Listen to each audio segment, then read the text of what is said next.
o que tem de alteração nesse raio-x de tórax? Vamos pensando, então. Podem responder pelo Podem chat. responder pelo chat, gente.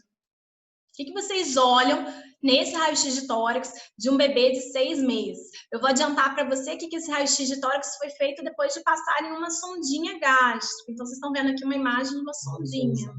E ele está monitorizado porque ele chegou o quê? É uma criança que chegou com sinais de risco, hemodinâmico, neurológico e respiratório. Então, a conduta chegou, você percebeu os sinais de risco, monitorizar esse paciente, aumentar a oferta de oxigênio e estabilizar clinicamente. Aí depois que a gente escolhe exame laboratorial, depois que você envia o paciente já estável para a radiografia, ou você solicita que a radiografia venha ao leito. No caso, essa radiografia foi feita antero-posterior. Por quê? Porque foi feita com o paciente no leito ainda da emergência do pronto-socorro. Então, era um paciente que ele ainda não tinha estabilidade para sair e ir para o raio-x, ficar lá esperando para poder fazer. As bolinhas brancas, gente, são os eletrodos da monitorização. Tá? Essas 3 bolinhas brancas que vocês estão vendo. Isso, a maioria das pessoas está colocando aumento importante da área cardíaca, né? Vocês podem perceber... Padrão congestivo, né? O Diego colocou que tem um padrão congestivo também. Então, eu vou pegar aqui uma canetinha para a gente poder colocar... Eu não consigo mexer.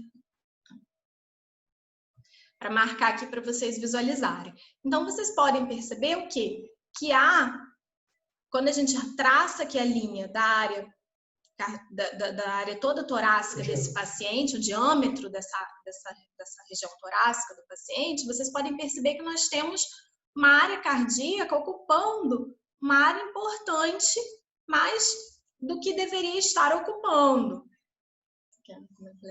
Vocês reparem que a área cardíaca ela tem mais de 50% do hemitórax, né? O raio-x, como a Thaís falou, ele está um pouquinho rodado, né? E projetando esse coração mais à esquerda, mas o que realmente chama atenção é uma área cardíaca muito grande, né? A gente consegue ver que essa ponta cardíaca aqui, ela mergulha sobre o diafragma, mostrando para a gente o sinal de aumento do VE, né? Da área esquerda do coração. Vocês estão vendo aqui? A borda da silhueta cardíaca, ela mergulha para dentro do diafragma, mostrando uma sobrecarga ventricular esquerda. Existe um padrão congestivo, como o Diego falou, né?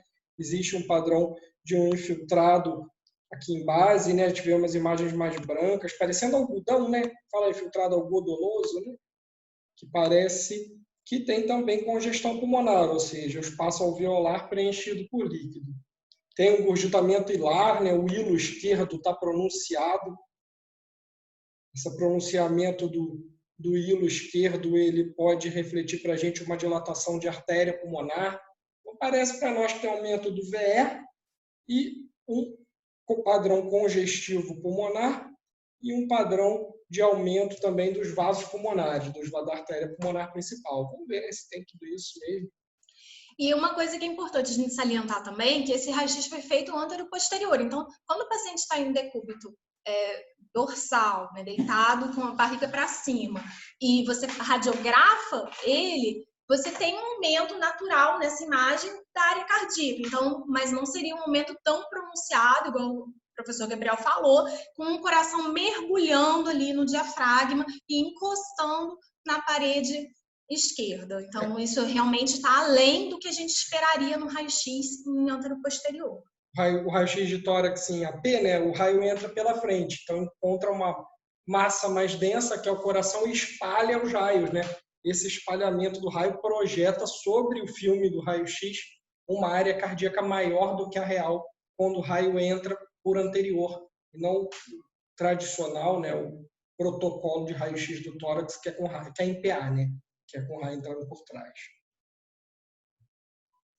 E aí foi realizado um ecocardiograma, depois que esse paciente já estava um pouco mais estável, ao longo dessa internação hospitalar dele, foi solicitado um ecocardiograma, já que o raio-x e a clínica demonstravam uma possível alteração cardíaca. Ele tinha sopro no exame físico, tinha essa área cardíaca um pouco aumentada, tinha sinais de congestão, ele tinha uma clínica ventilatória de congestão pulmonar, E aí foi feito, então, um ecocardiograma. E aí a gente vai discutir um pouquinho o ecocardiograma desse paciente. Vou falar um pouquinho do eco, né, já que eu faço eco e faço eco de criança. O eco de criança, a primeira coisa que é essencial para a gente é os parâmetros de normalidade. E diferente do adulto, a criança está em crescimento constante, né? E aí, com isso, a gente tem diferentes padrões de normalidade para os valores dos diâmetros cavitários na criança. E aí é o que eu coloquei aqui. Aqui ao lado, os parâmetros de normal, e a gente compara, né, o que foi medido no exame. Por exemplo, o átrio esquerdo normal para a altura e peso da criança era até 1,5 centímetro. Deu 2,2.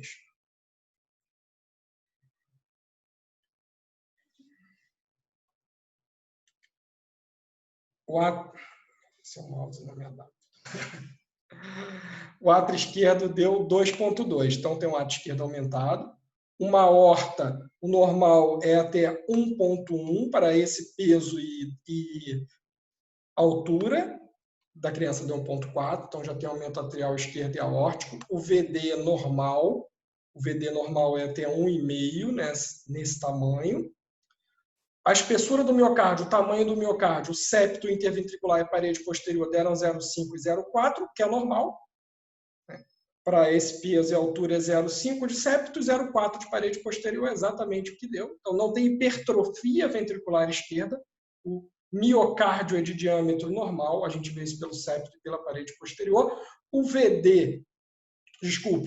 diastólico, o VE em diástole deu 2,6, normal é 2,1, então a gente tem um VE grande. Já sabíamos, né? Já achávamos isso por causa do raio-x. E o VE em sístole deu 1,9. O normal é até 1,4. Para quem não saiba ainda, né, o VE diastólico ele é maior do que o VE sistólico. Né? O VE relaxado é maior do que o VE contraído. Então, eu tenho parâmetros ecocardiográficos para o VE em diástole e para o VE em sístole. Por isso, normal em diástole seria até 2,1, está 2,6. E o normal em sístole, 1,4, está 1,9. De qualquer forma, está aumentado tanto na sístole quanto na diástole o VE. A função ventricular esquerda, esse parâmetro que é FS, chama fração de ejeção. Qual é a porcentagem de sangue ejetada a cada sístole. O normal é na criança, no adulto é 50%, na criança é 60%. Então, a fração de ejeção de 65% está normal. Ou seja, o VE é grande, mas ele funciona normalmente. Situs quer dizer a posição do coração dentro do tórax, sólitus em levocardia e levoápex, quer dizer que ele está no lugar certo, do lado esquerdo e com a ponta virada para a esquerda. A conexão atrioventricular quer dizer que o átrio esquerdo está desaguando no ventrículo esquerdo e o átrio direito está desaguando no ventrículo esquerdo, normal. E ventrículo arterial também, ou seja, o VE está ejetando para a aorta e o VD está ejetando para a artéria pulmonar. Essas desconexões atrioventriculares e ventrículo arteriais fazem parte de outras cardiopatias congênitas bastante complexas, né? Como, por exemplo, a transposição de grandes vasos, e não é o motivo da gente discutir hoje. A gente sabe que as cavidades cardíacas e os vasos estão concordantes. E aí aqui ela vem para parâmetros da análise subjetiva do eco, o septo interatrial inteiro, íntegro, o septo interventricular anormal. Depois ela vai descrever no laudo desse eco lá embaixo o que é que aconteceu nesse septo interventricular. O restante tudo normal, todas as válvulas normais, mitral, pulmonar, aórtica e tricúspide, todas as válvulas normais. O arco aórtico à esquerda, que é o normal, né? Não é ave que tem arco aórtico à direita, é a diferença entre aves e mamíferos na circulação. O ducto arterioso está fechado, vou discutir lá na frente, que seria uma patência do ducto arterioso. Não tem derrame pericárdico. Em criança, como tem janela boa, a gente consegue ver coronária. Eu consigo ver o início da coronária num corte específico, no eco, e que eu não consigo fazer em adulto. Mas em criança muito pequenininha, como é o caso dessa, eu consigo ver a origem das coronárias que foram normais.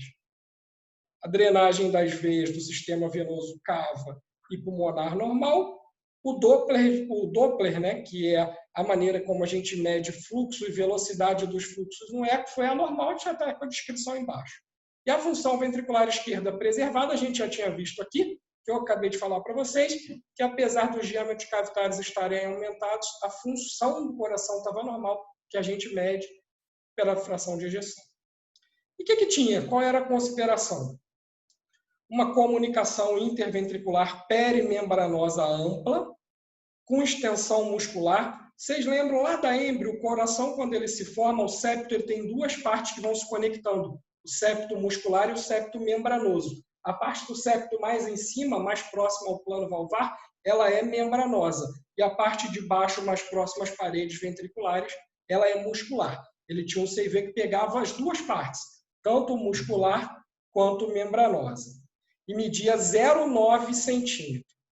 Depois eu vou mostrar para vocês esse 0,9. Vamos guardar esse número, quando eu chegar lá na frente em quantificação, saber se esse CV é pequeno, moderado ou grande, a gente vai precisar dessa medida. Que eu faço a relação aqui desse 0,9 com o tamanho da aorta, deu 1,4. O VE tinha um shunt, ou seja, uma comunicação, a passagem de sangue entre o ventrículo esquerdo e o ventrículo direito. Normalmente, o que ocorre é sempre passar o sangue da cavidade de maior pressão para de menor. Fisiologicamente, quem tem maior pressão? O VE. Então, quando eu comunico o ventrículo esquerdo com o direito, através de um buraco no septo, o sangue vai passar da esquerda para a direita. E o que gerava um gradiente máximo, ela não descreveu esse gradiente máximo, mas provavelmente é o gradiente máximo na artéria pulmonar, de 37. Vamos guardar esse número também, que a gente também vai precisar dele para quantificar. Eu quantifico o tamanho do CV por dois parâmetros ecocardiográficos. O tamanho do CV, 0,9, em comparação com o tamanho da aorta, 1,4, a gente vai ver essa relação daqui a pouquinho. E a pressão pulmonar, que deu 37, o gradiente máximo da artéria pulmonar, e a gente vai comparar com a pressão sistêmica sistólica, que deu 90. Tem uma banda de VD proeminente. Banda de VD é algo fisiológico, a banda de VD é uma parte móvel do músculo ventricular esquerdo, e não obstrutivo e proeminente. Ele é proeminente em crianças, isso é normal para uma criança. E a gente já tinha visto aqui em cima que átrio esquerdo e ventrículo esquerdo são normais, demonstrando para nós, são anormais, são aumentados, né? Átrio esquerdo e ventrículo esquerdo, demonstrando para nós uma sobrecarga volumétrica das cavidades esquerdas. Bom, e aí vem a pergunta, né, gente? Assim, o que a gente vai fazer agora com esse paciente? E agora? O que a gente faz? E aí nós vamos estudar um pouquinho sobre CIV para vocês entenderem o que nós temos que fazer com esse paciente. Quem vai responder para a gente essa pergunta são vocês.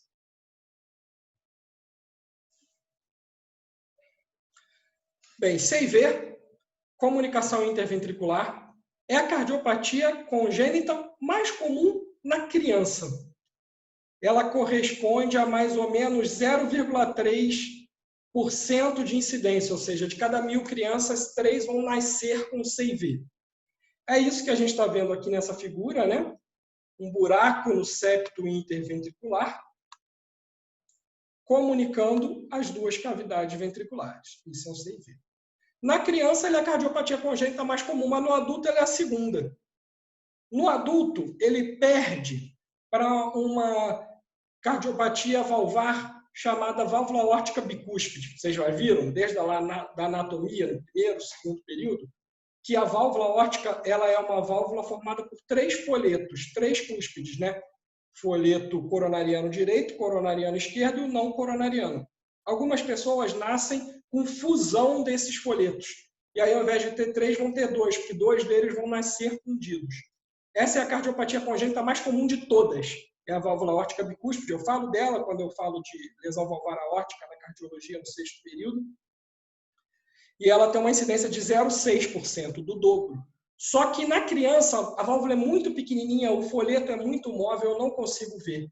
Então, ela passa despercebida. Então, eu faço pouco diagnóstico de válvula aórtica bicúspide na criança, mas aí no adulto ela já começa a ter repercussão clínica e eu faço mais o diagnóstico.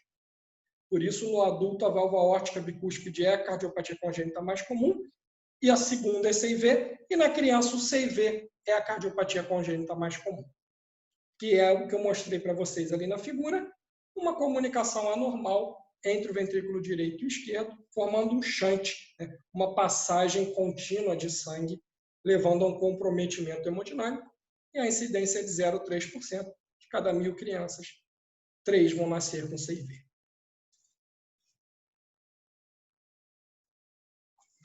Acho que esse slide inicial vale para a gente explicar 4 tipos de doenças que levam a shunt direito e esquerdo isoladamente. A comunicação entre cavidades direitas e esquerdas, ou vasos direitos e esquerdos. Aqui é um exemplo do CIA, que é a comunicação interatrial. É um shunt no septo interatrial, um buraco no septo interatrial, comunicando átrio esquerdo com átrio direito. Aqui a outra é um PCA. Lembram lá da êmbrio também, no primeiro período? Que dentro do útero, a aorta e a artéria pulmonar se comunicam por um vaso chamado canal arterial ou ducto arterioso. E aí, dentro do útero, ele é aberto. Quando a criança nasce, ele tem que fechar. Em algumas crianças, ele permanece aberto, chamado persistência do canal arterial. O que a gente está falando agora é essa anomalia aqui, que é a comunicação interventricular, o shunt VE-VD. Existe uma cardiopatia mais complexa, em que, ao mesmo tempo, eu tenho comunicação interatrial e interventricular, que é a chamada defeito do septo atrioventricular. Então, eu tenho, ao mesmo tempo, um buraco que comunica os dois átrios, os dois ventrículos e os átrios com os ventrículos, sem passar sangue pelas válvulas. Tem 2 perguntas aqui.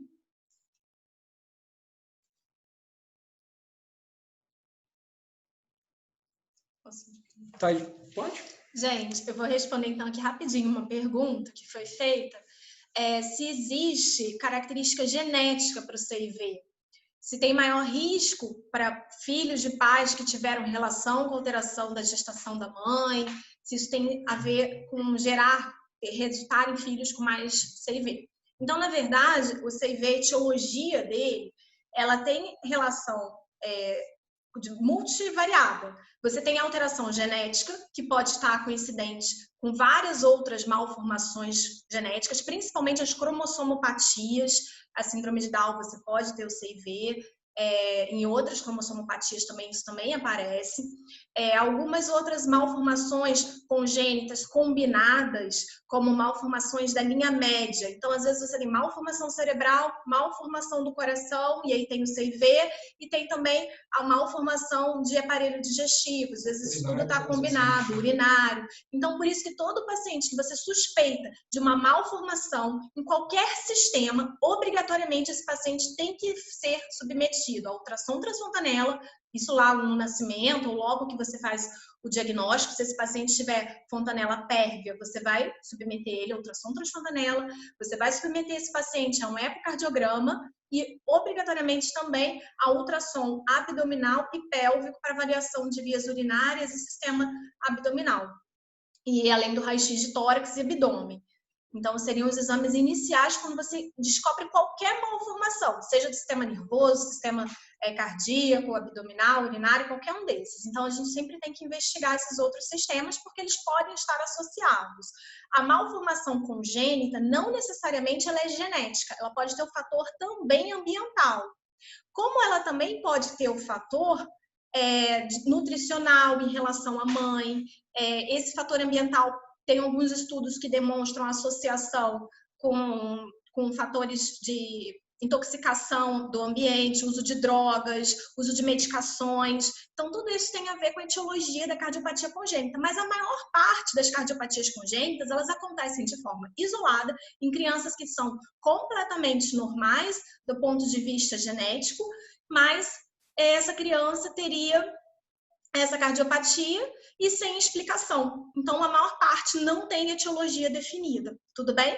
Então, o mais importante para a gente é tentar entender a cardiopatia, tentar entender quando que a gente tem que começar a pensar num paciente que possa ter a cardiopatia congênita e tentar intervir da forma correta, da forma adequada, para a gente reduzir o quê? A morte dos nossos pacientes e melhorar a qualidade de vida deles. Tudo bem? Vou passar de novo aqui para o professor Gabriel. Essa malformação que a gente está vendo aqui, o defeito do septo AV, que ao mesmo tempo eu tenho CIA e CV com um grande buracão no meio do coração, ela é uma formação mais comum no Down. Ela dificilmente tem em pessoas com um fenótipo normal, né? Normalmente ela vem no síndrome de Down e a cardiopatia é mais comum na síndrome de Down. Então, vamos seguir falando agora só do CV. Né?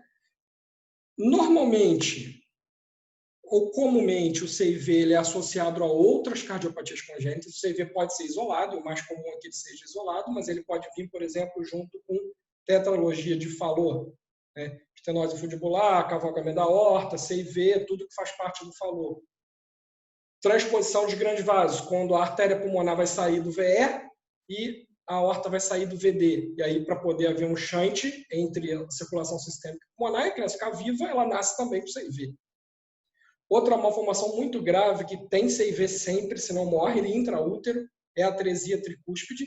A criança nasce sem a válvula tricúspide e aí ela vai precisar de um CIV para poder fazer o fluxo pulmonar, senão vai ser incompatível com a vida. Então, nasce também junto com o CIV. E o que a gente vai falar hoje, na verdade, é a CIV isolada. O paciente que nasce só com CIV, sem outras malformações associadas. E a primeira pergunta que a gente vai lançar para vocês: se a CIV sozinha, ela é cianogênica ou não?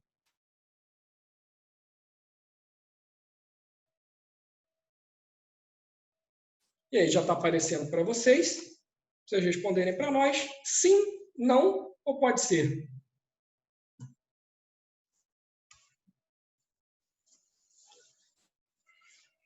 E nossa, eles não veem isso não. Eles só veem no final.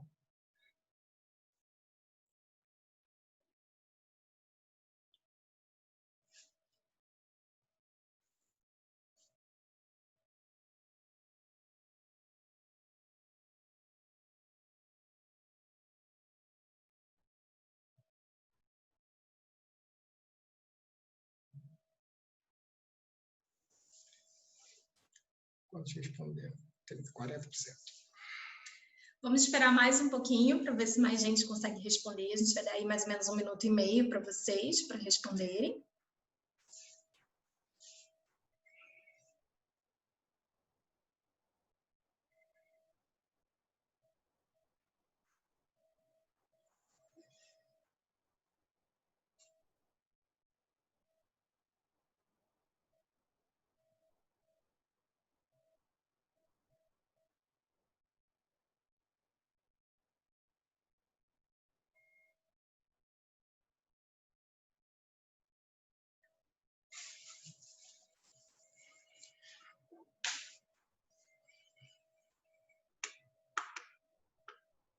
Vamos encerrar? Vamos encerrar então, gente, a votação e vamos apresentar para vocês as respostas. Aí, a maioria respondeu pode ser. Tem 2 respostas certas, né? Você pode ter me respondido não, pode ter me respondido pode ser, né? Porque, inicialmente, a CIV ela é uma cardiopatia não cianótica, né? Ela é... Inicialmente, a CIV...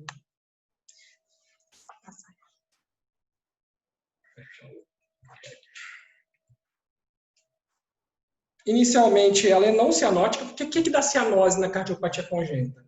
Quando eu tenho o sangue venoso passando direto para o sistema arterial, ou seja, o sangue do meu lado direito do coração passando para o lado esquerdo. A CIV é uma comunicação interventricular, uma comunicação entre uma cavidade esquerda que funciona num regime pressórico muito maior. A cavidade esquerda funciona no regime pressórico sistêmico, então funciona aí numa pressão sistólica de 120, 130, 140 no adulto, numa criança de 90, 100, 80. E o lado direito funciona normalmente numa pressão sistólica abaixo de 30. Então, quando eu tenho uma cavidade que está com uma pressão de 80, uma cavidade que está com uma pressão de 30, a tendência do sangue vai ser sempre passar da cavidade de maior para de menor pressão. Então, a cardiopatia congênita CIV isolada, ela é não cianótica. Mas, Conforme a doença evolui, a pressão vai, esse fluxo direito mantidamente sobrecarregado, leva a grande hipertrofia da vasculatura pulmonar, aumentando muito a resistência vascular pulmonar, e aí a pressão do lado direito se torna maior do que a esquerda. E aí eu inverto o shunt. Ao invés do sangue passar da esquerda para a direita, ele passa a passar da direita para a esquerda. E aí recebe nome, essa síndrome do CIV. E de qualquer cardiopatia congênita que inicialmente é acianótica e passa a ser cianótica por aumento da pressão pulmonar, se chama síndrome de Eisenmenger. Então, Eisenmenger. Alguém levantou a mão. Levantou. Não, abaixou. E é importante a gente lembrar de como que a pressão das artérias pulmonares, lá dentro do pulmão, quanto que a pressão vascular pulmonar é importante para a nossa clínica do CIV. Por que esse paciente ele começou a apresentar os sintomas por volta dos 2 meses de vida? Por que vocês acham que isso começou a acontecer? Porque é justamente nesse momento em que você tem, o bebezinho ele nasce com uma elevada pressão dentro do pulmão. E isso faz parte da transição da circulação fetal para a circulação já fora da vida intrauterina, para a circulação neonatal. E aí, o que acontece? Ele nasce com uma pressão pulmonar alta.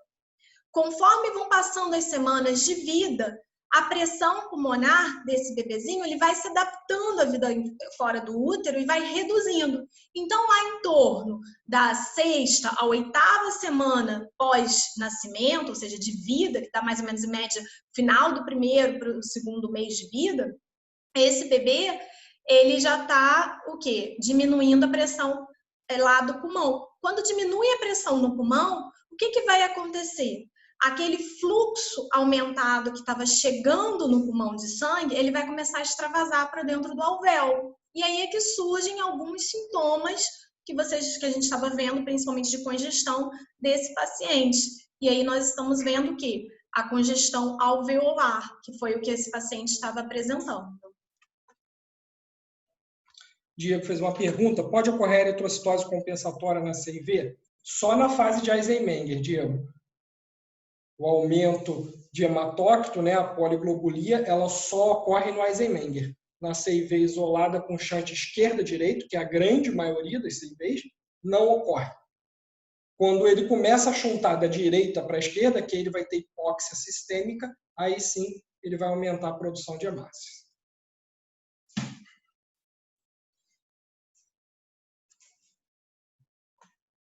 Aqui o Eisenmenger, para explicar para vocês, né, que é uma evolução, é uma terminalidade do CIV. Os CIVs grandes, funcionalmente, hemodinamicamente significativos, que não forem tratados, o cara vai morrer de Eisenmenger. Então, normalmente no CIV ocorre isso aqui, o que a gente está vendo nesse primeiro coração aqui. Passa sangue do VE para o VD. Então, quem recebe sangue já oxigenado é a circulação pulmonar. Quando eu inverto, e por hipertrofia, grande espessamento da vasculatura pulmonar, e aí isso aumenta muito a pressão do lado direito, dilata a artéria pulmonar, e aí o shunt passa a ser direita-esquerda, aí inverte. A minha circulação sistêmica que vai passar a receber sangue não oxigenado.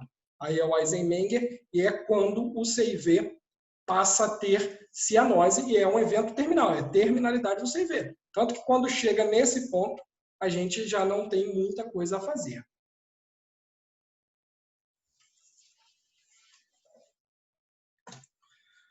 Os tipos de CIV, o CIV inicialmente ele é classificado quanto à sua localização em perimembranoso, que pega a parte mais proximal do septo, a parte do septo próximo ao plano valvar, a parte de cima do septo.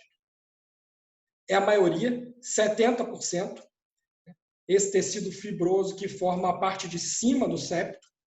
20% são musculares, a parte de baixo do septo, aqui o muscular, vários buraquinhos, esses que a gente está vendo dentro do músculo trabecular, ou ele pode ser subarterial. Subarterial é um tipo de CIV grave, né, que envolve o tecido valvar, envolve o folheto valvar aórtico ou pulmonar, depende se ele está mais próximo à válvula aórtica ou mais próximo à válvula pulmonar, e é um CV que normalmente ocorre em conjunto à insuficiência aórtica ou à insuficiência pulmonar. Ele combina com insuficiência valvar, é de 5 a 30% dos casos.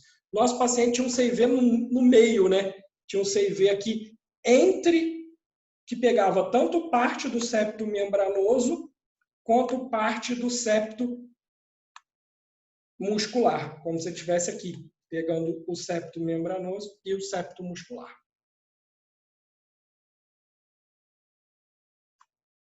Aí que eu falei para vocês que a outra maneira da gente classificar, e essa maneira vai ser importante, porque a nossa decisão terapêutica vai partir desse parâmetro, se esse CIV é pequeno, moderado ou grande. E eu falei para vocês guardarem alguns números, lembram? Que a gente ia precisar, que era comparar o tamanho do CIV ao tamanho da aorta. O CIV tinha quanto mesmo, gente? O CIV tinha 0,9, era isso? E a aorta tinha 1,4. 0,9 dividido por 1,4, esse CIV tem 64% do ângulo do tamanho da aorta. O que eles estão perguntando? Deixa eu ver só a pergunta de vocês. Continua falando.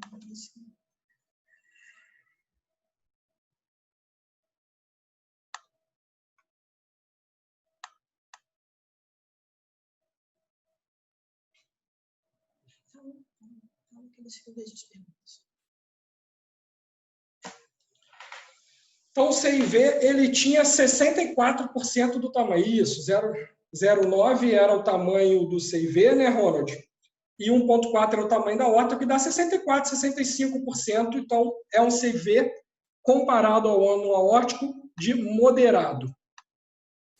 E o outro parâmetro que eu falei para vocês guardarem era a comparação da pressão sistólica pulmonar e da pressão sistólica sistêmica. A pressão sistólica pulmonar era 37 e a pressão sistólica sistêmica era 90. 37 dividido por 90 dá 0,41. Então, é um CIV de tamanho moderado. Então, é um CIV moderado. Deixei o Eisenmenger aqui, porque se eu tiver Eisenmenger, ou seja, se eu tiver shunt direita e esquerda, esse CIV sempre vai ser considerado grave para nós. Então, a gente tem um CIV de tamanho moderado, ele tem de 25% a 75% do tamanho da aorta e ele tem de pressão pulmonar 0,4 em relação à pressão sistêmica, então ele é moderado tanto pelo tamanho quanto pela pressão sistólica de artéria pulmonar. Em relação a como é a apresentação clínica de um CIV, né? A apresentação depende muito da presença de um shunt hemodinamicamente significativo. A gente viu que do nosso paciente ele é razoavelmente significativo, ele é pelo menos moderado. Então, existe shunt hemodinâmico importante para nós. E está diretamente relacionado ao tamanho do defeito. Aqueles CIVs pequenos, em que ele vai ser menor do que 25% do tamanho da aorta, ou que a pressão pulmonar vai ser menos de 0,3 em relação à pressão sistêmica, ele não traz repercussão nenhuma. Agora, moderado como esse, e é o que parece pelo caso clínico, ele já traz repercussão, né? Então, os CIVs pequenos levam a shunt mínimo, da esquerda para a direita, sem sobrecarga volumétrica do ventrículo esquerdo ou hipertensão pulmonar, e esses pacientes normalmente são assintomáticos e o achado de CIV nesses pacientes é achado de exame físico incidental. Os CIVs moderados resultam em sobrecarga volumétrica moderada do VE, com a ausência de hipertensão pulmonar leve. Então, já tem uma hipertensão pulmonar moderada. É o que é nosso paciente. Tem hipertensão pulmonar moderada, 0,4 a pressão pulmonar em relação à sistêmica, e tem um VE de volume aumentado. Não tem insuficiência cardíaca. A apresentação de insuficiência cardíaca nesse paciente é tardia. lá na infância. Nosso bebê de 6 meses. 6 meses, né? Então ele ainda não desenvolveu insuficiência cardíaca. A gente vai esperar que esse bebê desenvolva insuficiência cardíaca já mais numa fase já de resposta quase que terminal desse CIV, já quando essa criança já for uma criança mais velha e não tiver fechado esse CIV, que a gente vai discutir isso daqui a pouquinho. Eu acho que a gente está falando de insuficiência cardíaca, mas acho que fica melhor a gente falar disfunção ventricular esquerda. Isso. Porque a insuficiência cardíaca ele tem sintomas, né? A disfunção sistólica do ventrículo esquerdo ele ainda não tem. Lembram que não é a fração de ejeção dele, o funcionamento do coração era um funcionamento normal. Então, a princípio, apesar dele ter dilatação das cavidades por uma sobrecarga volumétrica, por causa da questão do shunt, enfim, tudo que a gente viu, ele acaba tendo o coração que está funcionando. O músculo dele está conseguindo compensar aí o que está acontecendo. A questão dele ter um funcionamento que resulta em alteração pulmonar, que resulta em todo outro, ele tem a ver mais até com a questão do volume de sangue que está chegando nesse pulmão e a pressão em relação à pressão alveolar. Por isso que eu estava explicando a questão dos vasos alveolares para vocês, da questão da pressão pulmonar, como ela evolui normalmente na transição da circulação fetal para neonatal. Se o CV fosse grande, né, grandes defeitos desenvolvem precocemente insuficiência cardíaca, disfunção ventricular esquerda, com grave sobrecarga do VE e hipertensão pulmonar grave. A gente viu que o nosso paciente tudo era o moderado, tanto a pressão pulmonar quanto tamanhos cavitários e o tamanho do CIV. O sopro da CIV, que é tipicamente um sopro que dura toda a sístole, pode durar também a diástole.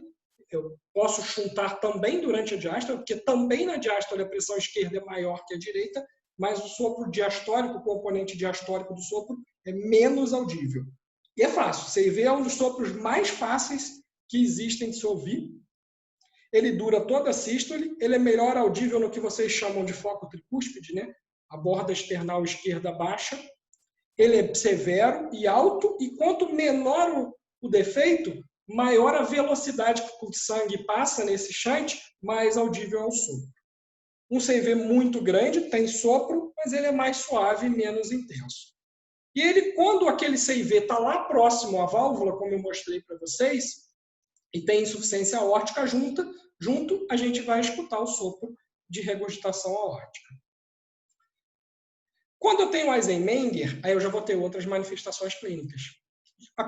Que a gente vai ter a cianose, como nós falamos, dessaturação, dispneia, síncope e o que o Diego perguntou, aí sim o Eisenmenger ele passa até a eritrocitose.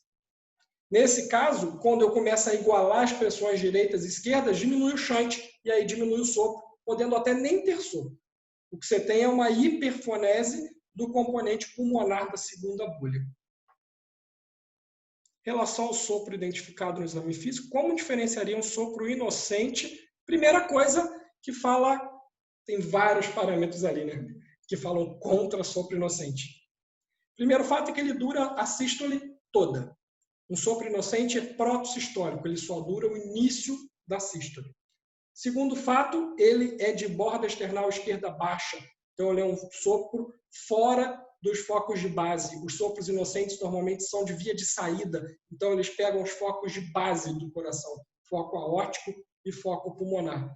Essas duas coisas já falam praticamente contra um sopro inocente. A duração, a localização e a intensidade, né? Ele é 3 cruzes em 6. Os sopros inocentes normalmente são no máximo de 2 cruzes. Os sopros inocentes, eles também não irradiam normalmente. E esse era um sopro irradiado e o sopro inocente, ele tende a se piorar, a ficar exacerbado quando você faz estímulo para esse aumento da frequência cardíaca do paciente. Então, em momentos de febre, o paciente fez alguma atividade física, isso tende a aumentar a percepção do sopro, porque vai aumentar o turbilhonamento do sangue. Na verdade, o sopro ele é chamado de inocente justamente porque ele resulta de um turbilhonamento sanguíneo dentro desse coração.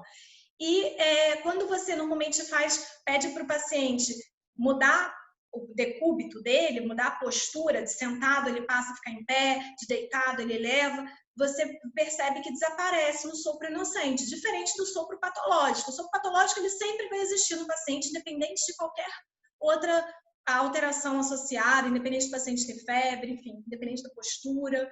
Então, isso também seriam outros parâmetros.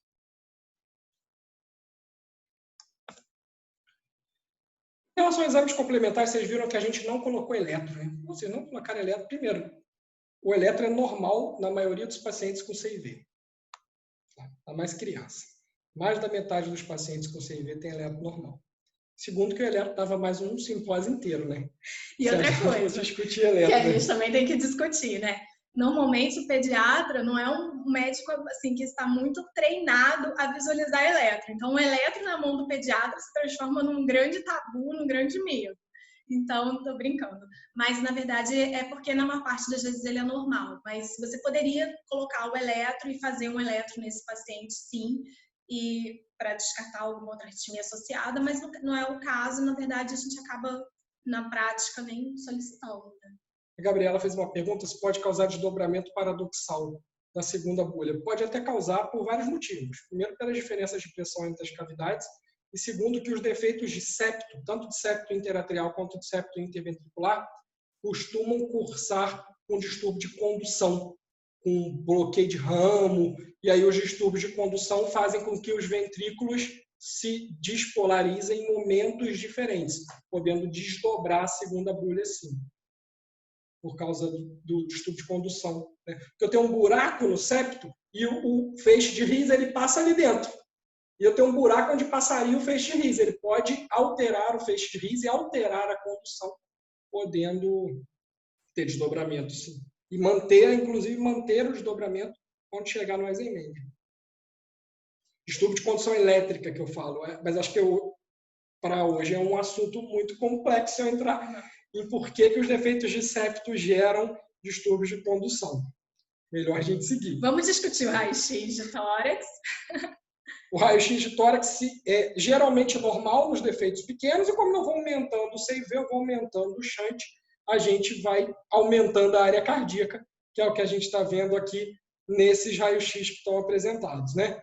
Um aumento de área cardíaca, os dois, na verdade, tem aumento. O aumento da área cardíaca a gente vê no raio-x de uma maneira muito simples, que a gente pega o maior diâmetro da silhueta cardíaca e vê se ele é maior do que metade do diâmetro do tórax. Se for, a gente tem aumento de área cardíaca. E essa criança aqui é bem pequenininha, mas ela tem um coraçãozão, hein? Uma área cardíaca enorme, com sinais de aumento biventricular, ela tem sinais de aumento do VE e tem um sinal importante de aumento do VD.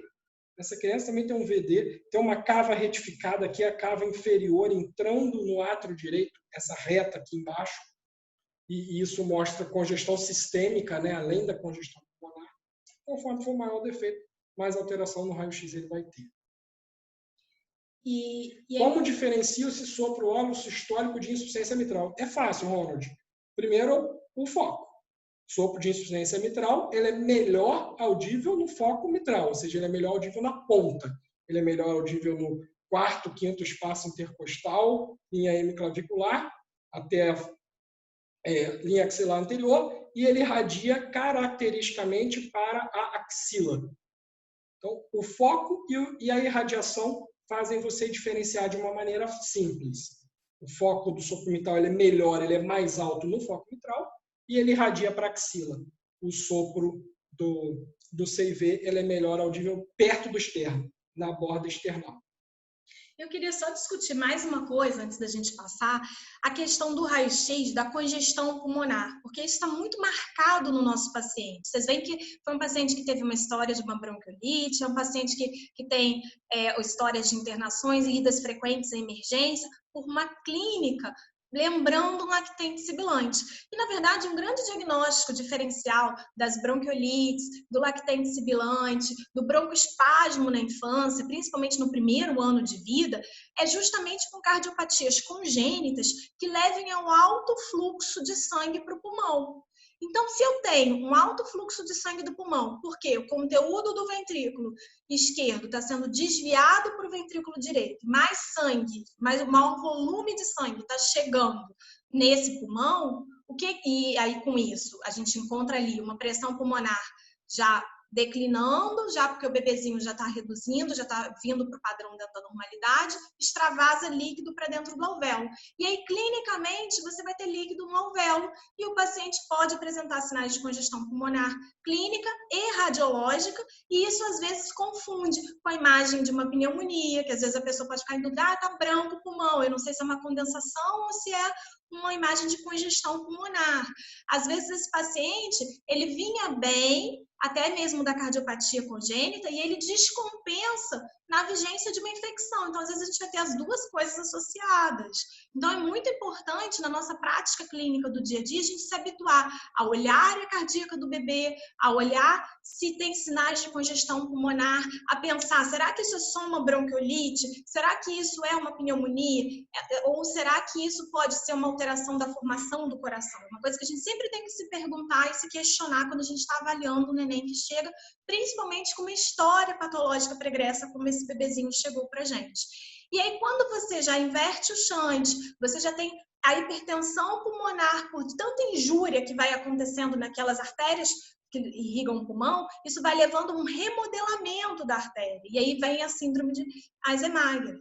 E aí você vai ter o quê? O espessamento do vaso, e aí sim você tem uma hipertensão pulmonar. E isso funciona como um fator até protetor dessa congestão pulmonar. E aí nessa fase já tardia do CIV, você já não vai ver mais tanta congestão pulmonar, mas sim uma insuficiência cardíaca importante, você vai ter outras alterações clínicas. Então, eu queria aproveitar só o raio-x para a gente discutir isso, que aí às vezes é comum nessa fase tardia, você já tem um raio-x mais preto, condizente com uma hipertensão pulmonar, não tão branco e tão congesto como esse que a gente está vendo. A Isabela fez uma pergunta. Isabela, só acrescentando a sua pergunta do Eisenmenger, o principal fator que leva ao Eisenmenger é o tamanho do CIV.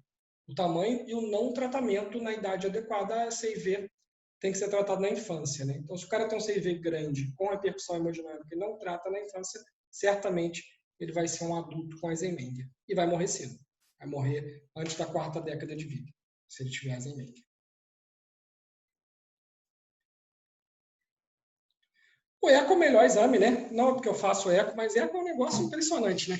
Eco te dá muito parâmetro, né? E no CIV ele é essencial. Ele é o exame capaz de detectar até 95% das CIVs. O eco transtorácico é o eco comum, não precisa ser transesofágico não. O eco transtorácico com Doppler colorido é a melhor ferramenta de altíssima sensibilidade superior a 95% para a detecção do CIV. Me dá todas as informações que eu quero, me dá a morfologia, o tamanho, onde é o CIV, se o cara tem 1, 2, 3, 4, 5 CIVs. Além de me dar informações hemodinâmicas, como o tamanho do jato, a gravidade e a estimativa da pressão pulmonar, que é um parâmetro muito importante para nós. Se ela está abaixo ou não de 0,3% ou de 30% da pressão sistêmica.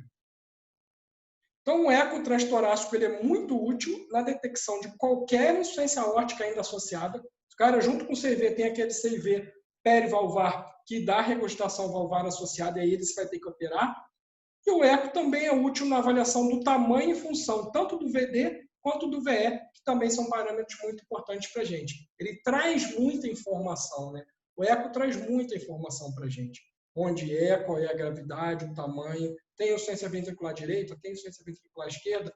Todas essas perguntas são respondidas, né? A gente que faz eco costuma falar que o maior problema do eco é a peça que senta entre o aparelho e a cadeira, né? Que o eco tem esse grande problema de ser examinador dependente, e é o que a ressonância traz de grande vantagem em relação ao eco, que a ressonância cardíaca elimina o examinador e é um software que vai realizar o exame. Quer falar um pouquinho do eco fetal? Eu vou falar. O eco fetal, a CIV, no eco que a gente faz dentro da barriga materna, eu só veria defeitos grandes. Faço o eco fetal, mas ele só seria capaz de ver defeitos muito complexos e muito grandes. CIVs pequenos, CIVs próximos à ponta do coração, apicais, a gente já não conseguiria ver. Tá? Mas grandes defeitos dão para ver tranquilamente. E o CIV, ao contrário do CIA, ele não é normal no eco fetal. Isso é muito importante a gente falar para quem vai fazer obstetrícia, quem vai fazer ginecologia obstetrícia, que vai acompanhar as gestantes. Porque às vezes a gente vê a gestante que chega no parto com eco fetal alterado, com um CIV importante no eco fetal, e aquela gestante foi informada que aquilo era normal, que aquilo fazia parte da circulação fetal do bebê. Mas não faz, gente, não faz, tá bom? Então, sempre que for visto defeito de septo ventricular, isso é alterado.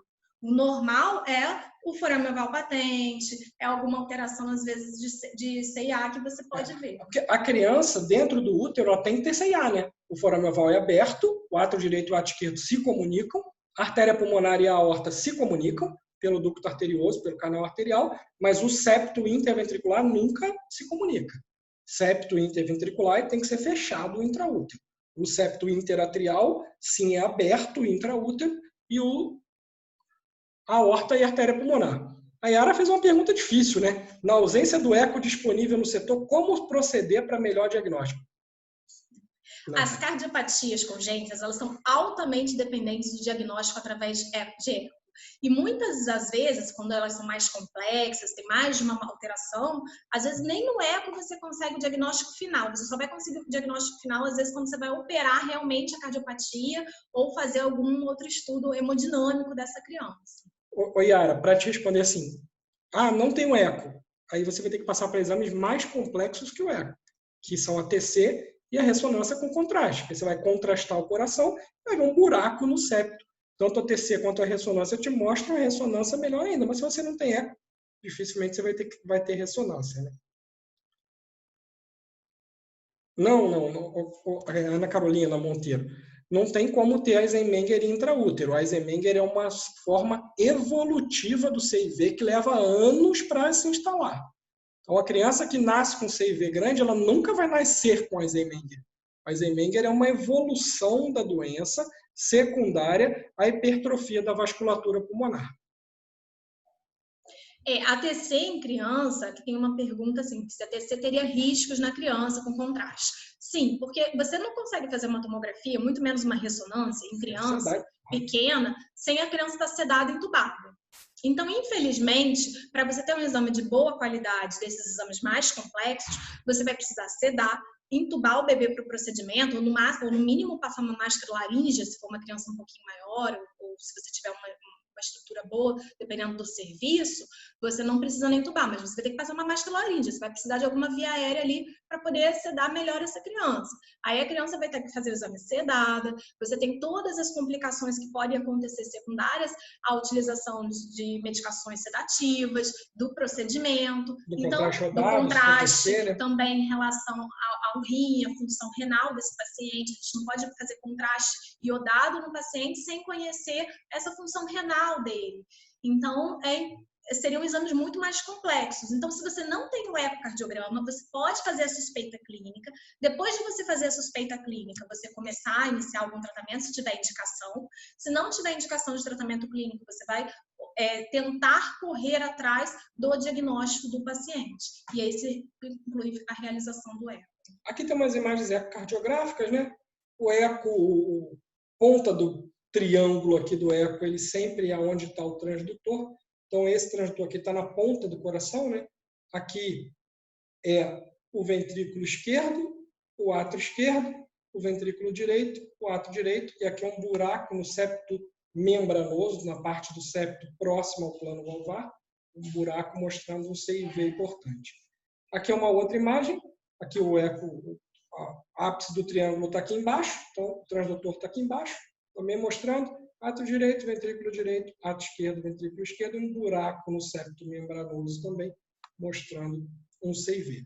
Aqui a imagem já com Doppler colorido, e aí o Doppler me mostra que tem um jato, aqui já é uma outra imagem, paraexternal, esse aqui o transdutor, ele está na frente do peito, né? Ele está próximo ao externo, então a cavidade mais anterior aqui é o VD, o VE, a aorta e o átrio esquerdo, e aqui um buraco mostrando um shunt, uma passagem de sangue do VE para o VD, igual a esse aqui, ó, também uma passagem de sangue do VE para o VD no Doppler colorido, fazendo e confirmando o diagnóstico do CIV. O CIV prejudica de algum modo o enchimento coronariano só se tiver insuficiência aórtica associada, Diego. Só aqueles CIVs próximos ao plano valvar, se estiver próximo a um folheto aórtico, e aí porque a aorta ela se enche na diástole e precisa do folheto funcionando, né? Folheto fechado, o sangue vem, bate no folheto e entra para a coronária. Então, os CIVs que estiverem próximos ao folheto valvar aórtico, aqueles perivalvares, né, que a gente falou na classificação, esses podem prejudicar o enchimento coronariano. A maioria dos CIVs que são membranosos ou musculares não prejudicam o enchimento coronariano.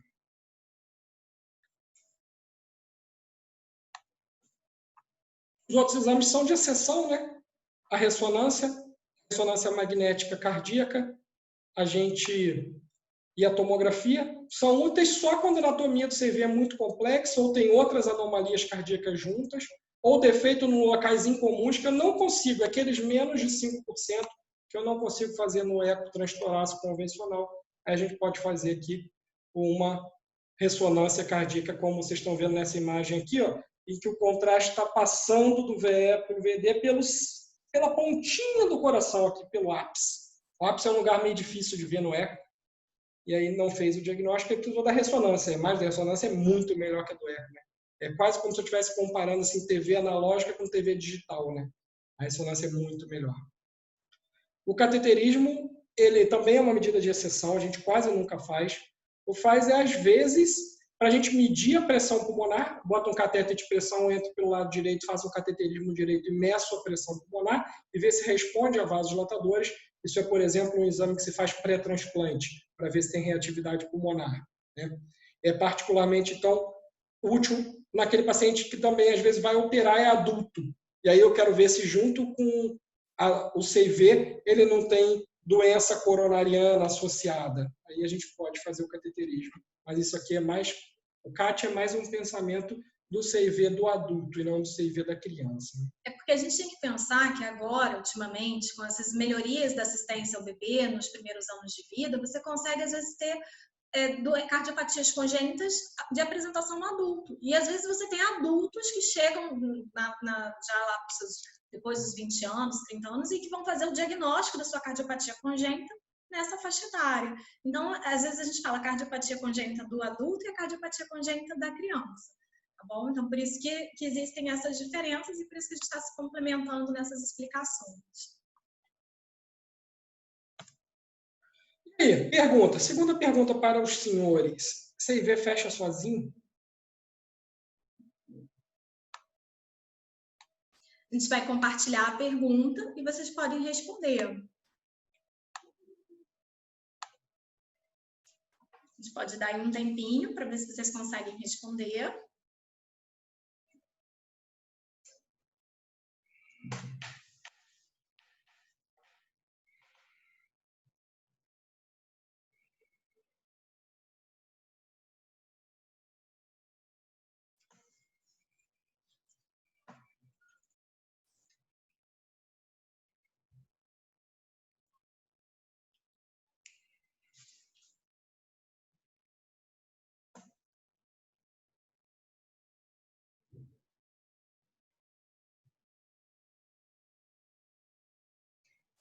Caroline levantou a mão.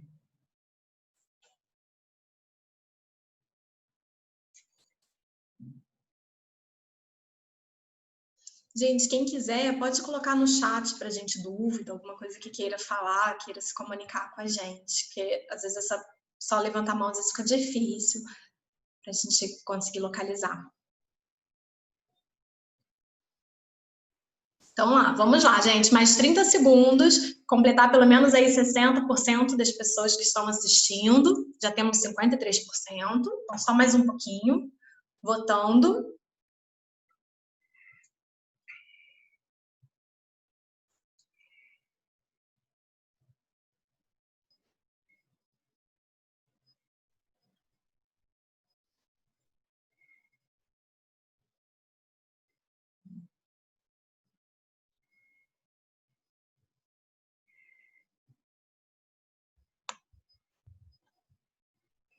Bom, vamos interromper então, já temos mais de 60% das pessoas que tenham votado. Vamos compartilhar com vocês os resultados. A maioria errou, né? A maioria errou, né? A maioria respondeu que o CIV não fecha sozinho, mas até 90% dos CIVs fecham sozinhos. O CIAC não fecha sozinho. Comunicação interatrial não fecha sozinha, a não ser que seja só um forame oval patente e de bebê muito pequeno. mas o CIV, ele não fecha sozinho. Ele fecha sozinho, desculpa. A maioria errou, a maioria botou não. O CIV fecha sozinho, sim. Em 85 a 90% dos CIVs pequenos, isolados, sem outra cardiopatia congênita, fecham espontaneamente até 1 ano de vida.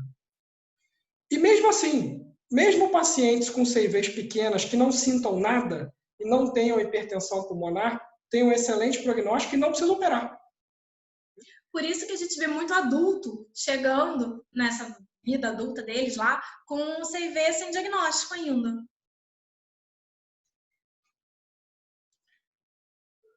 Ô Igor, eu não vou te responder agora não. Vamos ver os parâmetros para tratamento antes de te responder? Pode ser?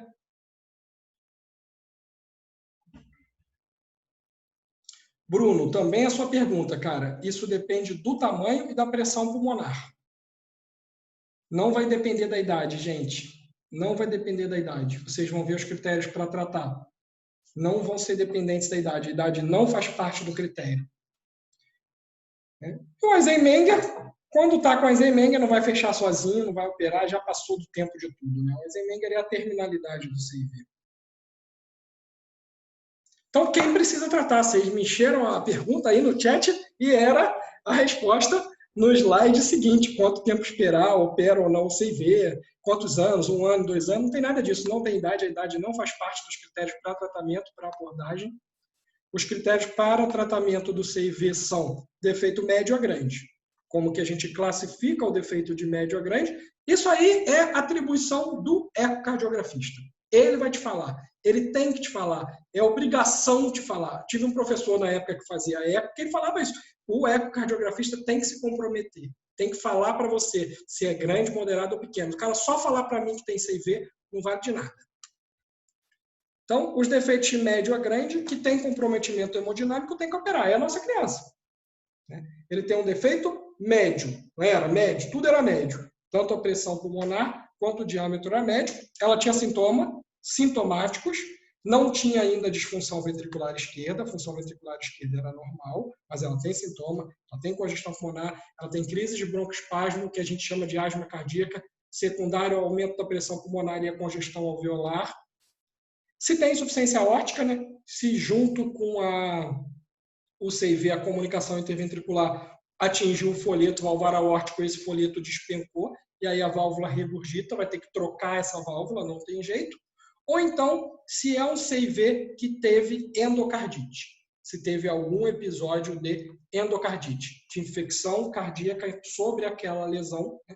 As lesões cardíacas congênitas que aumentam o turbilhonamento de sangue, podem levar a lesão no endocárdio naqueles locais, com deposição de culturas bacterianas, formação de colônias bacterianas naquele local, levando a infecção cardíaca chamada endocardite. Eles estão perguntando essa questão da idade, porque existe um score que a gente avalia, que até 2 anos de vida, a maior parte dos CIVs vão fechar sozinhos de forma espontânea. E aí vocês devem estar confundindo um pouquinho isso. Por quê? Porque a partir dos 2 anos, se esse CIV não fechou, a gente tem que fazer um controle, vai acompanhando esse paciente e vai avaliar clinicamente. A partir do momento que o doente tem repercussões hemodinâmicas, repercussões clínicas, isso traz outras comorbidades para esse paciente, esse CIV, aí você vai indicar o fechamento. Mas a gente normalmente espera ali, tem esse ato aí de 2 anos que a gente coloca na Sociedade Brasileira de Pediatria, e os screenings todos colocam isso, para o médico generalista. Por quê? Porque é o momento da gente reavaliar esse CIV. Claro que você vai estar acompanhando o crescimento da criança, o desenvolvimento dessa criança, se ele está tendo muitas outras comorbidades associadas, e aí a partir do momento, sempre que apresentar, você vai indicar para ir para o especialista, para o cardiologista, para o cardiopediatra, para o cirurgião cardíaco avaliar essa criança. Então, em torno de 2 anos seria ali o limite para a gente reavaliar, refazer eco, rever como é que esse paciente está evoluindo, tudo bem? Mas lembro a vocês que a evolução é contínua. O pediatra que acompanha a criança que tem CIV, ele vai fazer uma evolução sempre contínua dessa criança e vai vendo qual é o momento de referenciar para o especialista. Com esses critérios que a gente falou, se a criança tem 1 mês e tem um CIV moderado a grave com hipertensão pulmonar e maior do que 0,25 da aorta, ele vai operar de imediato. Ele não vai esperar 2 anos. Só vai esperar até 2 anos as crianças que tiverem o defeito pequeno e mesmo assim pode ser que eles nunca tenham que operar. Essa semana mesmo, chegou no consultório, na clínica, para fazer eco, uma gestante, 30 e poucos anos, com CIV. O CIV dele era micro, 0,4, shunt pequeno, sem hipertensão pulmonar. Não vai ter que fazer nada e nunca vai ter que fazer nada, provavelmente. É só a gente seguir com o segmento ecocardiográfico. Então, mesmo na idade pequena, o que vai mandar operar nunca é a idade, e sim o tamanho e a repercussão hemodinâmica da CIV. Né? A gente fala o CIV, mas a sigla é feminina, né? É a CIV, a comunicação interventricular.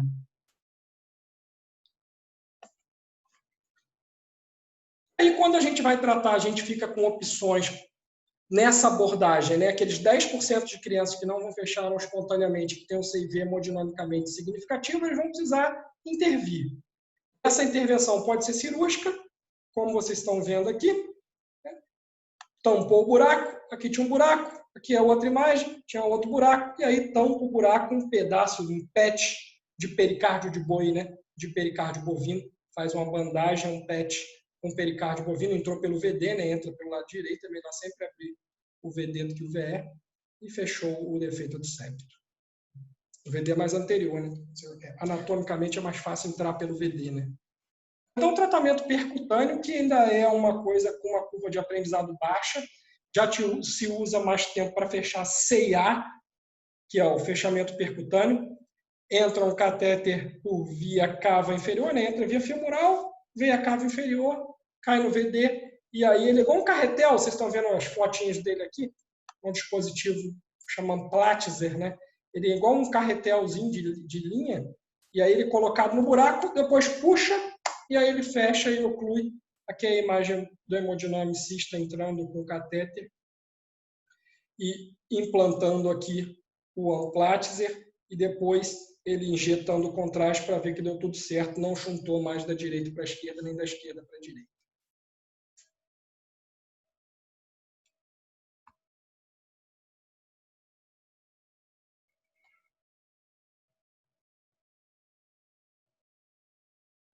E agora, a nossa última pergunta. Essa tem que ter 100% de acerto.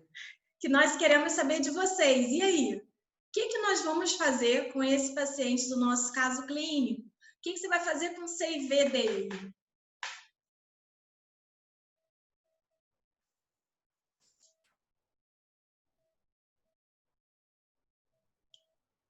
Clínico não é percutâneo. Clínico é sem intervenção, é sem fazer nada, é só dar remédio. Conservador, a gente poderia chamar também. Conservador ou intervenção. Tratamento clínico ou conservador versus o tratamento cirúrgico ou intervenção.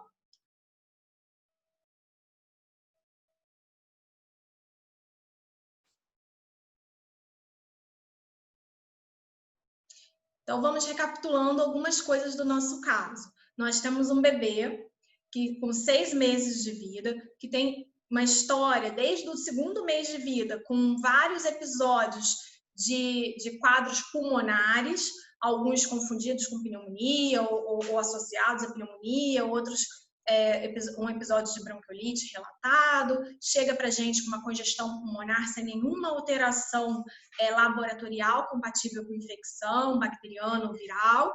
Esse bebê hoje tem 6 meses e tem um diagnóstico de um CIV moderado, pelos parâmetros ecocardiográficos que nós vimos. Mas vocês podem ficar tranquilos que, como o professor Gabriel falou, vocês não vão ser obrigados a classificar esse CIV. Quem vai fazer isso para a gente é o ecocardiografista, que vai falar para a gente se é um CIV pequeno, moderado ou grande, se tem repercussão hemodinâmica ou não, e a gente vai usar essas informações do nosso ecocardiografista junto com as informações clínicas do paciente. Nós vamos encerrar então, já deu um tempo. Empatou, né? Meio, né? 51-49, mas esse bebê tem que operar, né? Esse bebê, mesmo nessa idade, não vai esperar 2 anos, ele tem repercussão hemodinâmica, ele tem apesar de ser um CIV moderado, ele tem sintomas. Os sintomas, junto com o CIV moderado, como a gente viu nos critérios, recomendam que essa criança seja abordada de imediata, né? Então, ele vai ter que intervir. Vocês lembram quando eu falei para vocês lá na história do crescimento dessa criança? Essa criança já tem repercussões, inclusive, no crescimento dele. Por quê? Porque ele já não está ganhando peso de forma adequada, ele está começando a desviar o canal de ganho ponderal. Lembra que eu mostrei isso lá no início? Além disso, é uma criança que não consegue ficar em casa, que ele está o tempo inteiro indo ao hospital. Ele vai de 1 a 2 vezes por mês na emergência. Ele já internou nesses 6 meses 3 vezes, todas com quadros de pulmonares que a gente está vendo agora nessa internação, que isso é compatível com uma descompensação pulmonar secundária a esse CIV, mesmo sendo um CIV moderado. Então, é um paciente que você vai indicar o quê? Que ele tem que ser referido para o tratamento cirúrgico. Tudo bem? Diego, você fez uma pergunta boa. A gente usa muito enxertia cardíaca de válvula, de PET, de remendo cardíaco, de boi ou de porco. A válvula cardíaca biológica, os PETs para tampar esses buracos, tanto no ato quanto no ventrículo, eles são ou de pericárdio bovino ou são de origem suína. E eles não causam nenhum tipo de reação imunogênica.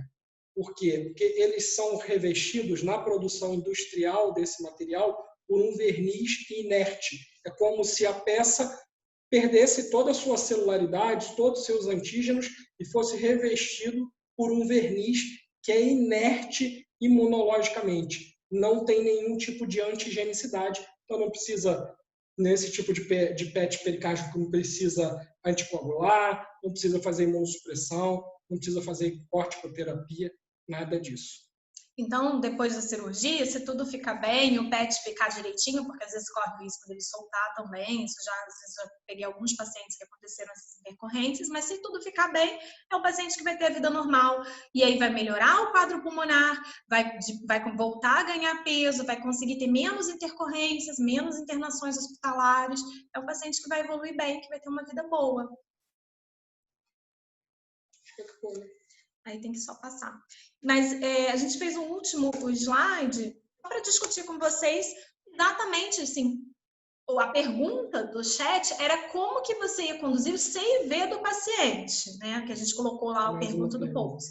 E agora a gente está querendo discutir como que a gente vai conduzir o paciente do caso clínico. Então, gente, é um paciente que chegou em insuficiência respiratória, com congestão pulmonar, você escutou um sopro, você viu que esse paciente tinha alterações neurológicas também, que era um paciente que estava irritadiço, alternando o nível de consciência, que não estava tão bem, e aí você não vai liberar esse doente para casa, concordam comigo? Esse é o doente que eu vou internar, então ele vai ficar internado, eu vou fazer o diagnóstico com calma, aí você vai pedir o eco, normalmente a gente não tem um eco na emergência, a gente vai pedir o eco, o dia que o ecocardiografista for no hospital, ele vai fazer esse eco pra gente, vai chegar o diagnóstico, aí nós vamos ter que dar um suporte clínico para esse paciente e tratar ele clinicamente. Não é uma patologia de alto fluxo pulmonar? Então, esse doente não tem congestão pulmonar? Como é que você vai conseguir melhorar clinicamente ele? Inicialmente, a gente vai conseguir melhorar clinicamente reduzindo o volume sanguíneo circulante. Como é que você vai reduzir o volume sanguíneo circulante? Com a estratégia de diuréticos de alça e restrição hídrica para esse paciente. Então, é o doente que eu vou manter ele seco. Eu vou manter ele seco no limite da normalidade, quase um hipoidratado. Aquela boquinha bem seca, aquele choro que quase não sai lágrima. É aquele ponto que você tem que deixar o seu doente. Então, você vai deixar ele com uma taxa hídrica em torno de 60%, no máximo 70% da necessidade hídrica diária dessa criança. Você vai começar um diurético que você vai iniciar ele venoso inicialmente, tirar esse doente da congestão pulmonar, melhorar esse doente, o quadro clínico dele, e aí depois você pode até transicionar para um diurético oral, até você conseguir indicar e encaminhar para o tratamento cirúrgico. Mas é um doente que você vai ter que manter ele ou ainda internado para fazer essa cirurgia, ou vai ter que manter ele muito perto, reavaliando continuamente até conseguir a cirurgia, principalmente quando a gente fala do sistema público de saúde. Geralmente no sistema privado você conseguiria essa cirurgia um pouco mais rápido, mas no sistema público você entra para uma fila e aí vão ver prioridades, você tem que ter estabilizado esse paciente antes também. Então, o tratamento cirúrgico está indicado para ele por causa de todos esses pontos que nós falamos. Vai ter um monte de pergunta agora. Então, agora nós vamos responder aos chats. Deixa eu responder. O Rodrigo pergunta se precisa trocar ao longo da vida. Não precisa, você coloca o PET no lugar e o próprio crescimento do coração e do tecido ao redor do PET vai crescer e vai manter aquele local ocluído se foi bem implantado, ou seja, a fibrose, o tecido cicatricial que vai se formando ao redor do PET ou do amplatzer, né, do carretel, ele vai impedir que abra esse buraco de novo. Porque essa sutura, né, na parede, e ele cresce junto. O dispositivo não cresce, mas o tecido ao redor cresce e aí não precisa trocar ao longo da vida. Não precisa anticoagular também, não há... O ventrículo ele já é um local de fluxo sanguíneo muito rápido, né? Então não forma trombo, além do material, tanto do amplatzer quanto do PET pericárdio, ele ser um material inerte, ele ser um material liso, que não favorece a formação nem de trombo, nem de reação imunológica sobre eles. Tem uma outra pergunta. Existe alguma relação... Nossa, entraram muitas perguntas, eu me perdi um pouco. Espera aí só rapidinho, gente. A gente já está vendo para responder todas as perguntas. Existe alguma relação entre o quadro do paciente com histórico de bronquite e pneumonia? Porque, na verdade, o que a gente acha é que é a asma cardíaca, né? Na verdade, o que a gente sibilância acha... secundária é o quadro cardíaco. Exatamente, que é o sibilo secundário a líquido alveolar. Isso é muito comum, e é muito comum essa confusão. E a pneumonia mesmo pode estar associada ao quadro viral ou bacteriano, desencadeando uma descompensação desse pulmão, uma descompensação associada desse coração, como, na verdade, o que a gente acha principalmente que aconteceu em todos os outros episódios é o mesmo que a gente está vendo agora, que esse paciente não deveria ter nenhum quadro infeccioso associado e que ele, na verdade, o que tinha era uma descompensação por congestão, por excesso de líquido dentro desse pulmão, resultando num quadro semelhante ao broncoespasmo. Isso é um diagnóstico diferencial muito grande e é muito importante no doente que você vai ver com broncoespasmo, no doente que você vê com bronquiolite. Antes de você sair dando o diagnóstico de broncoespasmo e bronquiolite, tentar fazer uma ausculta cardíaca muito boa, tentar avaliar bem aquela criança. Porque se você tiver qualquer alteração na ausculta cardíaca, vale a pena você pedir um eco. É melhor você ter um eco normal na mão do que você ter um paciente que você internou com pneumonia, que você tratou com pneumonia e, na verdade, esses doentes tinham uma cardiopatia congênita. Essas manifestações pulmonares, né, diagnosticadas, tidas como bronquite, pneumonia, eram manifestações congestivas, certamente. A pergunta seguinte da Yara é qual a melhor classe de diurético? O melhor é furosemida IV, diurético de alça por via venosa nesse momento inicial. Depois do tratamento cirúrgico, provavelmente vai ficar sem medicação nenhuma. Pode ser que no início fique com diurético oral para casa, mas depois da intervenção deve ficar sem medicação nenhuma. E aí a gente faria o diurético, inicialmente você começa o diurético com doses realmente mais altas e faz doses em bolos, objetivando o quê? Negativar balanço hídrico. Esse que é o nosso objetivo. Você vai botar esse doente em balanço hídrico, vai avaliar tudo que esse doente entra, você vai controlar muito bem a ingesta desse paciente. É um bebê que mama peito, é difícil controlar a ingesta do paciente que mama peito, esse balanço hídrico vai ser mais difícil, mas é importante você controlar o quanto está saindo, o quanto você está fazendo de medicação. Eu já cansei de ver bebês que já têm o diagnóstico, que você está tratando a congestão pulmonar, aí as pessoas deixam em dieta zero e botam uma hidratação venosa com 100% da necessidade hídrica diária. Então, se você está fazendo diurético, por que você vai dar 100% da necessidade hídrica diária para esse doente? Vamos restringir líquido para o paciente. Então, é isso que é o principal aspecto do tratamento clínico. Restrição de líquido associada a diurético potente de alça venoso, que aí no caso a furosemida. Douglas perguntou se após a cirurgia o coração volta ao normal sem prejuízo funcional. Volta. Não é, Douglas. Às vezes as pessoas dizem, eu que faço eco, o cara opera aí daqui a um mês, ele vai lá fazer eco, pergunta, pô, meu coração já voltou ao tamanho normal? Volta. Mas é uma coisa de médio e longo prazo. Leva alguns anos para isso. Isso na criança também vai ser mais compatível também com o crescimento dele. Então, conforme vai crescendo, esse coração vai entrando dentro da curva de normalidade em proporção ao corpo e à aorta, no caso que a gente usa de parâmetro. Né? A Yara perguntou qual a periodicidade de acompanhamento com eco transtorácico dessas crianças pós-cirurgia. Se não ficar chante, se a cirurgia ficou zerada, nem precisa fazer eco depois. Vai fazer até zerar, até recuperar a função, depois não precisa segmento. E aí, sim, entram muitos artigos agora que estão sendo publicados e que estão sendo feitos, que é justamente a vida com a cardiopatia congênita corrigida. A partir do momento que ficou bem corrigido, que seria essa segunda pergunta, é a vida normal. CV corrigido sem shunt residual. Normal. Vida normal. Pode ser jogador de futebol, pode ser lançamento de peso, correr maratona. Pode ir para o exército. Não vai conseguir, né? No exército eles vetam tudo. Mas pode ter vida normal, pode não sair do lugar o PET. Uma vez bem implantado, cicatrizou, fibrosou o tecido ali em volta, vida normal. O que acontece às vezes é ficar um shunt residual. O que significa isso? Logo depois que você coloca o PET, continua tendo ainda uma leve comunicação, como se o PET não tivesse ocluído totalmente. Se tivesse ficado algum buraquinho ao redor do PET. Isso, e é como se você tivesse transformado num CIV menor, mas muito pequeno, sem repercussão nenhuma. E aí, com o tempo, a fibrose vai evoluindo e vai fechando bem esse PET.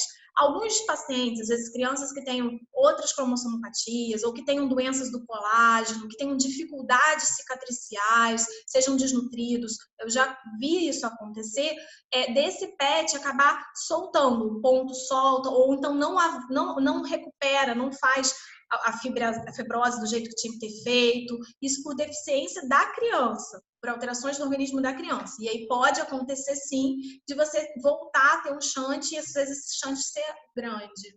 Como orientar a mãe no pós-op de CIV? As principais orientações no pós-operatório de CIV depende da incisão. Normalmente a gente faz a incisão external, e na incisão external ou para-external, ou que você utiliza a lateral. Acho que CIV normalmente é external. É external, né?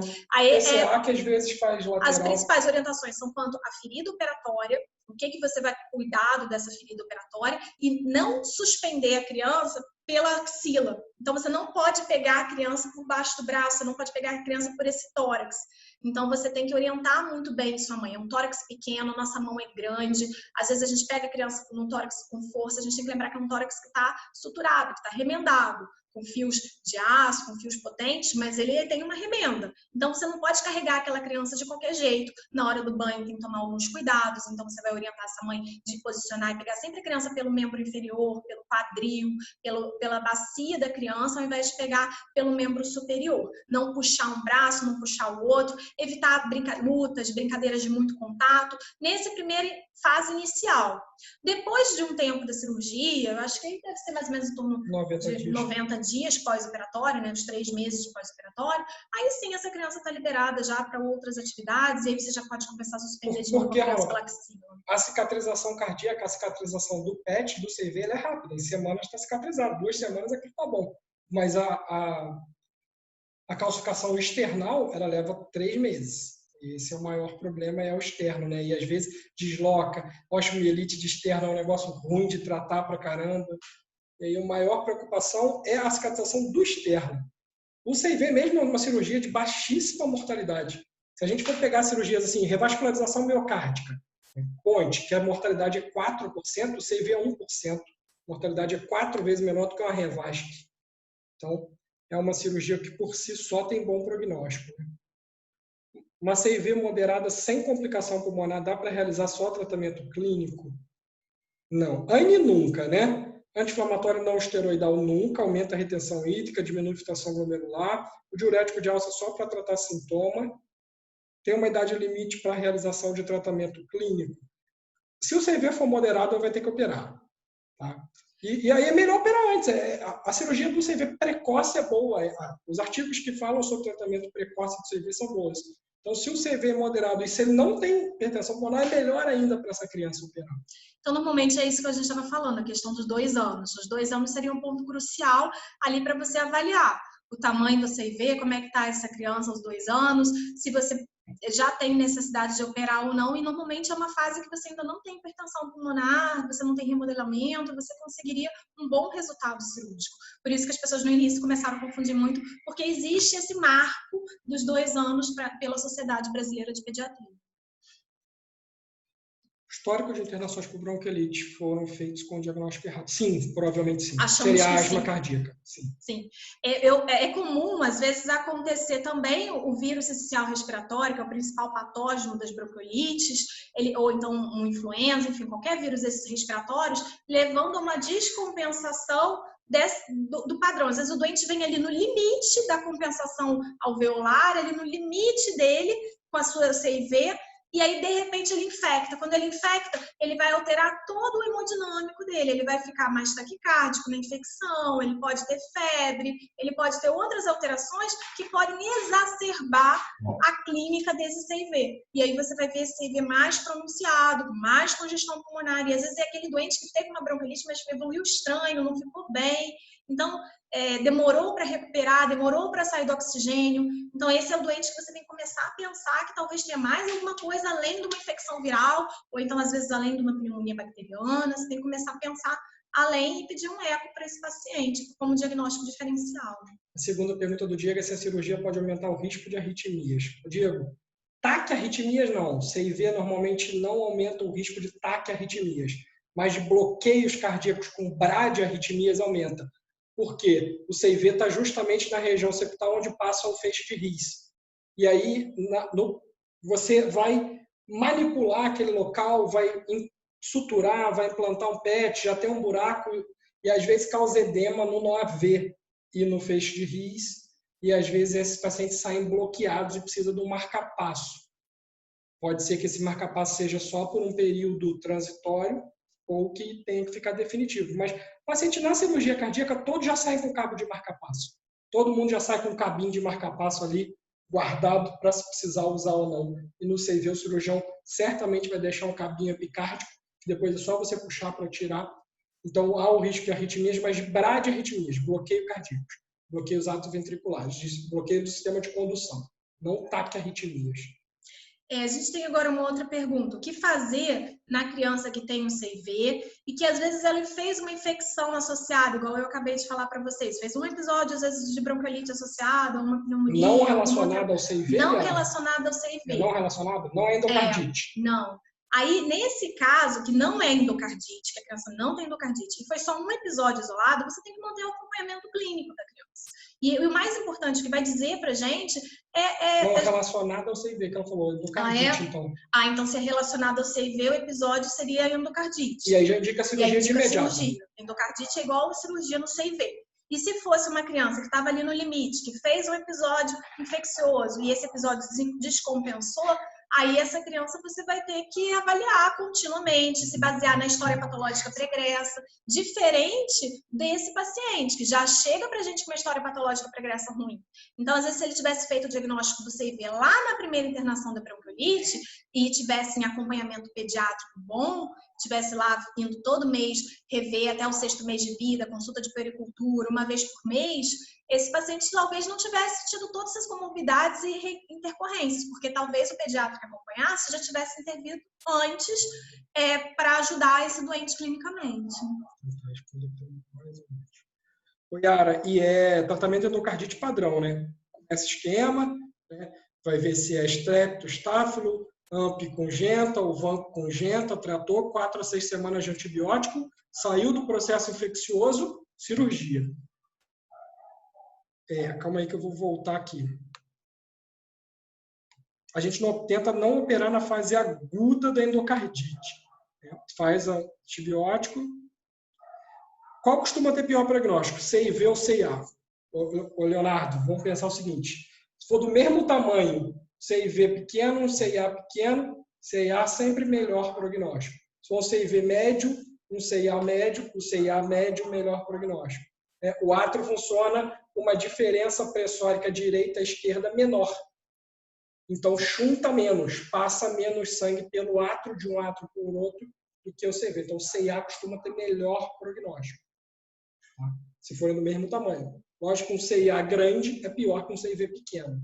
Mas... E também depende da repercussão clínica para esse paciente, né, gente? Rodrigo perguntou quem faz esse tipo de cirurgia, cirurgião cardíaco ou plástico? Cardíaco. Cirurgião plástico, se abrir o peito, se abrir o peito, morre na hora. Tá? Cirurgião plástico não sabe abrir buraco, não. Não sabe abrir cavidade, não. Se cirurgião plástico tiver que abrir o peito, morre na hora. é cirurgião cardíaco. Pegando o gancho da Yara, CV pós-cirúrgico tem indicação de profilaxia de endocardite só se ficar achante residual. Se corrigiu completamente, não. Se corrigiu completamente, é vida normal, gente. Nada mais a falar, sabe?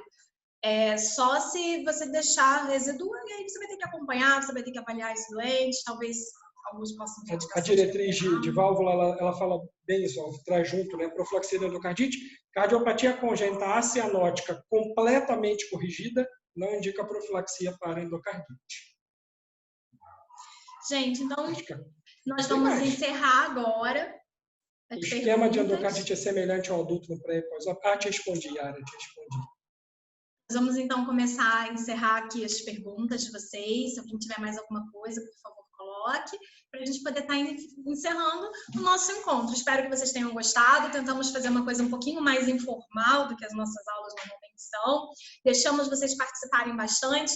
E o que eu quero que fique é a mensagem para vocês de tudo isso que nós falamos é: a clínica é soberana. Então, se o seu doente está apresentando muitas alterações clínicas, ele está internando, ele está com desvio do crescimento, você tem que se basear em todos aqueles dados que a gente utiliza na pediatria para avaliação de criança com doença e que você tem que intervir, tudo bem?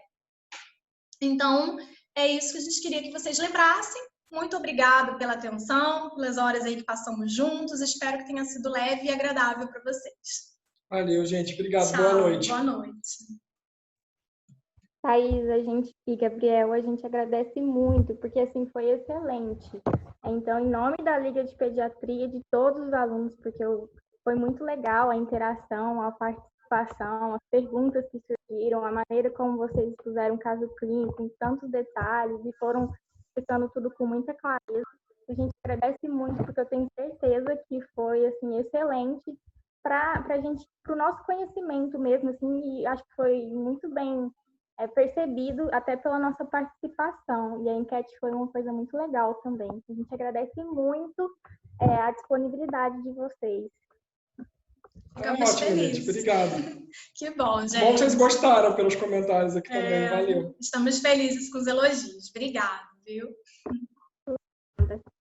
Gente, o link tá no chat, então vocês têm que acessar, preencher com dados de vocês para vocês receberem um certificado, tá? O link está disponível até 11 horas da noite.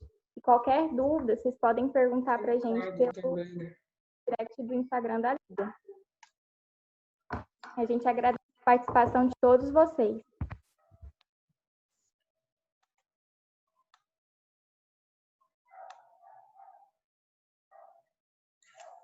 Nós vamos colocar o link no quadro aqui para vocês, tá bom? Ainda não pegou o link para poder visualizar.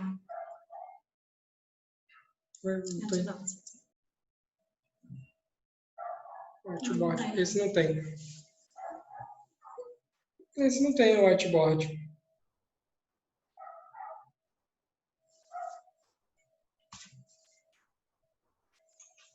Bota de novo no chat, né? Ah, já botaram. Beleza. Tchau, gente. Boa noite. Tchau, tchau.